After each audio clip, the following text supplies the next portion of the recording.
অনেক সময় আমাদের যে ফিচারগুলো আছে, সেই ফিচারগুলোকে আমরা ক্লাস্টার করতে পারি। সেই ক্লাস্টারকেও আমরা আবার ফিচার হিসেবে ব্যবহার করতে পারি।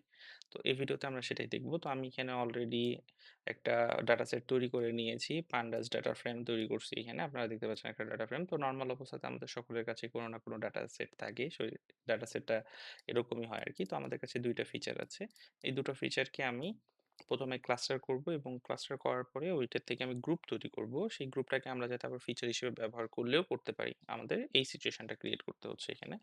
সো আমরা কি করতে যাচ্ছি? আমরা যেহেতু এখানে ক্লাস্টারিং করতে যাচ্ছি তাহলে নেইবারস না scikit-learn dot cluster import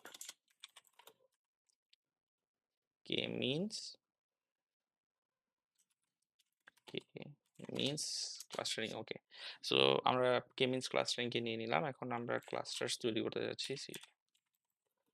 clusters তো আমরা যে ক্লাস্টারস নাম দিচ্ছি এখানে আমরা ক্লাস্টার তৈরি করব আমরা ক্লাস্টার তো আমাদের যে ক্লাস্টার যে অবজেক্টটা আছে সেই অবজেক্টটা কি মিনস ক্লাস্টার একটা অবজেক্ট হবে কি মিনস ক্লাস্টারিং যে অ্যালগরিদম আছে সেই অ্যালগরিদম একটা অবজেক্ট হবে সো কে মিনস আমরা একটা অবজেক্ট তৈরি করলাম আমাদের টোটাল নেইবার দরকার এখানে 8 দেওয়া আছে তো আমরা 3 ধরতে পারি এবং র্যান্ডম স্টেট অবশ্যই দিব আমরা র্যান্ডম স্টেট ফর এক্সাম্পল 3 দিয়ে দিলাম যাতে প্রতিবার আমার সেম ক্লাস্টারিং হয় সেম টাইপের ক্লাস্টারিং হয় কোনো র্যান্ডমনেস না থাকে এরপরে ক্লাস্টার ডট ফিট ফিচার্স আমি যে আমার যে ফিচারগুলো আছে সেই ফিচারগুলোকে আমি ক্লাস্টারের মধ্যে রাখার জন্য প্রথমে ফিট করলাম ওকে ফিট হয়ে গেছে তো এরপরে আমার যে ক্লাস্টারগুলো আছে এগুলোকে আমি ডাটা ফ্রেমের মধ্যে রেখে দিচ্ছি ফর এক্সাম্পল আমি গ্রুপ নামের একটা আলাদা কলাম তৈরি করলাম এই কলামের মধ্যে ক্লাস্টার ডট প্রেডিক্ট আমার ফিচারগুলো দরকার ডাটা ফ্রেম ওকে সো এখানে আমাদের যে ডাটা ফ্রেমটা ছিল সেই ডাটা ফ্রেমটা আমি দিয়ে দিলাম and not features ভুলে ফিচার্স দিয়েছি আমাদের দরকার ডাটা ফ্রেম